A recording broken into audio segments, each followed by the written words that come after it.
لو عايزه ريحتك ما تتنسيش وريحتك تبقى صعب ان حد يقول انت حاطه ايه، تعالوا اقول لكم التريك اللي انا بعملها لما بعوز احط برفيوم في البيت كده تبقى ريحتي جنان جنان حرفيا، ومحدش هيعرف انت حاطه برفيوم ايه.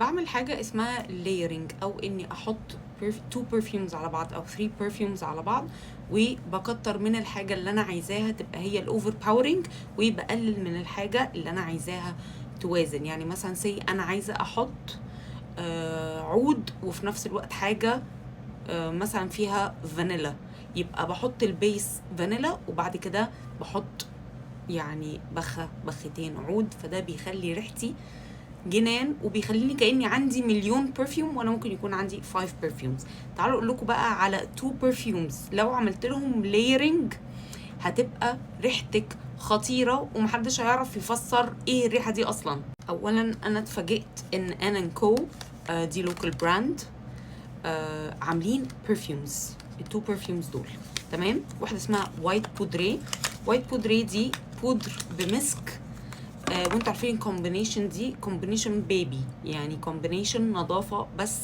كومبينيشن تخش تنامي في لحاف ابيض ستان ولون الاوضه ابيض وكلها فرو وكلها ستان. ف this is what البرفيوم دي is like. والبرفيوم التاني بقى يعني بصوا اسمه خيالي، ده انا يعني لو انا هحط نفسي في باطل انا هختار الباطل دي الحاجه اللي انا بحبها. this is my jam. باتشولي ومسك بقى والنوتس الشرقي، يعني دي فيها زعفر وروز وجاسمين وعود ومسك وعنبر وباتشولي، I love باتشولي وفانيلا وسيدار وود. فانا مثلا لو انا دلوقتي عايزه الاير في البيت، لو انا عايزه الاير السنس علشان تبقى ريحتي حلوه، لو انا on the feminine side، لو انا عايزه حاجه feminine وعايزه حاجه ناعمه وعايزه حاجه بودريه وعايزه حاجه مسك اكتر، هعمل كده 3 تمام. تجنن تجنن مسك سعودي، يعني عارفين المسك الابيض السعودي هي ريحتها عامله زي كده بالظبط. واجي عند خيالي اللي هتشعبول لي الدنيا واحط 2.